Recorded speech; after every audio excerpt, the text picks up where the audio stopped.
Palavra da Verdade, devocional de 31 de dezembro. A aventura da fé no mundo de incertezas. Semeia pela manhã a tua semente e à tarde não repouses a mão, porque não sabes qual prosperará, se esta, se aquela, ou se ambas igualmente serão boas. Eclesiastes 11:6. O livro de Eclesiastes se organiza basicamente sobre duas grandes premissas. A primeira é que a vida debaixo do sol é um mistério sobre o qual não temos controle e onde nada tem valor permanente em si mesmo. E a segunda é que a vida é fruto de um plano bom, perfeito e belo, conduzido pela providência de um Deus soberano. O nosso texto pertence à conclusão do livro e é uma aplicação direta de tudo o que o pregador falou até aqui, tendo como fundamento essas duas verdades. A questão a ser respondida é: como sobreviver num mundo de incertezas sobre cujo desfecho não temos controle? A resposta é um convite à sabedoria, que inclui temor a Deus e confiança em sua sábia providência. Podemos concordar com Michael Eaton em seu comentário em que os conselhos a seguir são um apelo à aventura da fé. Contudo, não se trata de conselhos sobre como ter sucesso na vida, mas como experimentar a plenitude de vida em Deus num mundo caído. Antes de tudo, precisamos ter em mente dois fatos.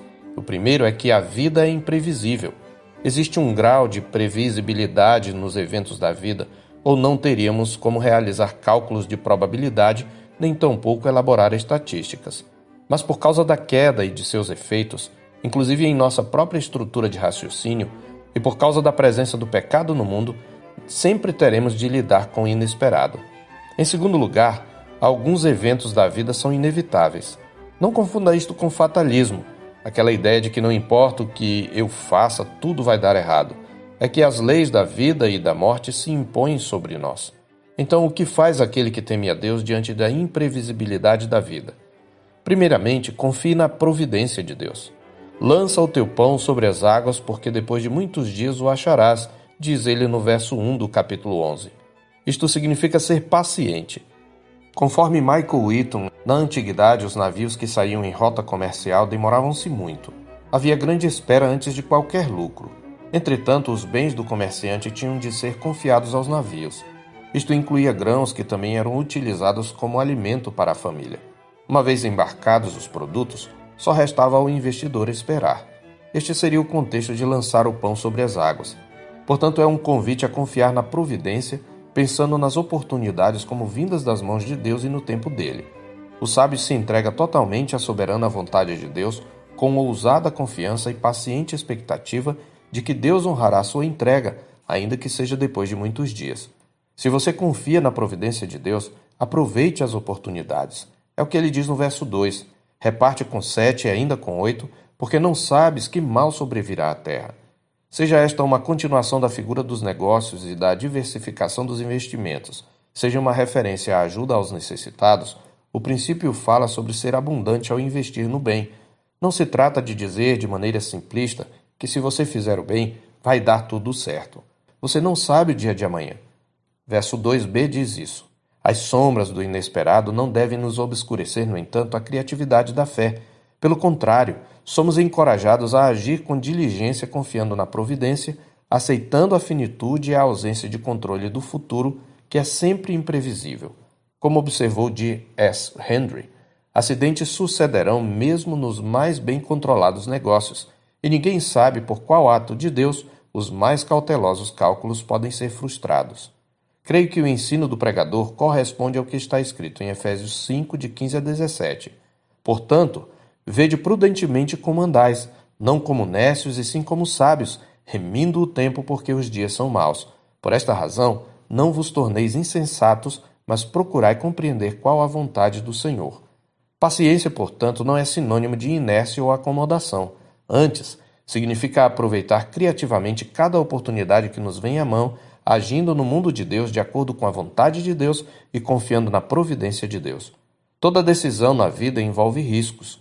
Só que aqui os riscos não são aqueles que se correm por conta das decisões insensatas, mas os decorrentes de viver no temor do Senhor, sabendo que o tempo e as oportunidades podem inverter os nossos melhores planos, como comenta Derek Kidney. Além disso, algumas circunstâncias são inevitáveis. O verso 3 diz: estando as nuvens cheias, derramam aguaceiro sobre a terra, Caindo a árvore para o sul ou para o norte, no lugar em que cair, aí ficará. Mas não seja paralisado pelo medo, pois, como diz o verso 4, quem somente observa o vento nunca semeará, e o que olha para as nuvens nunca cegará. Se no investimento paciente o fracasso é uma possibilidade, com o medo paralisante ele se torna uma certeza. A incredulidade é mãe da indolência. O servo mau e negligente da parábola dos talentos é um exemplo do caráter condenável e dos efeitos destrutivos da insegurança que é contrária à fé, conforme Mateus 25, de 14 a 30. O pregador assim nos apercebe de que nós não conhecemos os mistérios da criação e muito menos os caminhos da providência. É o que ele diz no verso 5, por exemplo.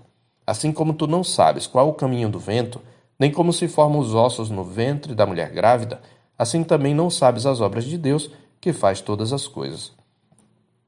Tudo isto quer dizer que a vida e a história estão nas mãos de Deus, o único que conhece o futuro. Isto lembra de nossas limitações. Então o que fazer? Primeiramente, faça tudo com zelo. É o que ele diz no verso 6. Semeia pela manhã a tua semente, e à tarde não repouses a mão, porque não sabes qual prosperará, se esta, se aquela, ou se ambas igualmente serão boas. O desconhecimento do futuro, portanto, não justifica a indolência. Antes, ele exige de nós uma firme decisão e ação. Em segundo lugar, celebre a vida com sobriedade. O imprevisível e o inevitável não tendem a minar somente nossas ações, mas também nossas celebrações. Mas não deixe que as incertezas o impeçam de celebrar a vida como dom de Deus. Compreenda que as alegrias da vida convivem lado a lado com a realidade dos desapontamentos, como dizem os versos 7 e 8. Doce é a luz e agradável aos olhos ver o sol. Ainda que o homem viva muitos anos, regozije-se em todos eles, contudo deve lembrar-se de que há dias de trevas, porque serão muitos. Tudo quanto sucede é vaidade. Por outro lado, desfrute das alegrias também com responsabilidade. Caso contrário, você cairá na futilidade e no vício. É o que dizem os versos 9 e 10. Alegra-te, jovem, na tua juventude, e recreie-se o teu coração nos dias da tua mocidade. Anda pelos caminhos que satisfazem ao teu coração e agradam aos teus olhos. Sabe, porém, que de todas estas coisas Deus te pedirá contas. Afasta, pois, do teu coração o desgosto e remove da tua carne a dor, porque a juventude e a primavera da vida são vaidade. A alegria foi criada para dançar junto com a bondade, comentou Derek Kidner. A vida é imprevisível. Contudo, isto não significa que as coisas acontecem de maneira arbitrária, ao sabor do acaso. Pelo contrário, os eventos seguem leis racionais de causa e efeito. Nem mesmo aquilo que chamamos de acaso, os eventos que nos parecem aleatórios, são independentes das leis de Deus. Portanto, a vida não é maluca. Então, qual é o problema?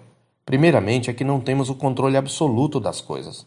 Há leis que se impõem sobre nós e mesmo o mais cético dos ateus reconhecerá isto, embora negue o Criador. Essa constatação cria no tolo um ressentimento. Contudo, no sábio ela produzirá fé na providência e temor de Deus. Mas, em segundo lugar, por causa da entrada do pecado no mundo, a criação está sujeita à vaidade, não voluntariamente, mas por causa daquele que a sujeitou, conforme Romanos 8:20. Como tal, ela não responde adequadamente aos nossos esforços. Antes, juntamente com bons frutos, ela produz cardos e abrolhos que tornam dolorosa a vida debaixo do sol, onde momentos felizes são interrompidos por dias de trevas. Além disso, o pecado distorceu nossa visão da realidade. Herdamos a natureza de Adão, pela qual somos inclinados a querer tirar da criação a plenitude de vida que só o Criador pode nos dar. A Escritura chama isto de cobiça e idolatria. Rejeitamos a finitude e queremos usurpar a soberania que só pertence a Deus. A isto a Escritura chama de orgulho. Mas louvado seja Deus, a vaidade não subjugará para sempre a criação. Deus já invadiu o mundo para livrar-nos para sempre das trevas, da morte e da frustração. Ele enviou o seu Filho ao mundo para redimir a criação do cativeiro da corrupção para a liberdade da glória dos filhos de Deus, conforme Romanos 8:21. Cristo se vestiu de carne, fazendo-se como um de nós para nos libertar do pecado que nos segue e degenera. Os dias de trevas poderão ser muitos, mas não serão para sempre. Em Cristo e sua obra, temos a promessa de novos céus e nova terra, nos quais habita a justiça. Que no novo ano que se inicia, Deus lhe conceda em Cristo Jesus uma nova visão da vida. Eu sou o pastor Marcos Augusto, pastor da Terceira Igreja Presbiteriana de Boa Vista, em Roraima. Tenha um bom dia na paz do Senhor Jesus.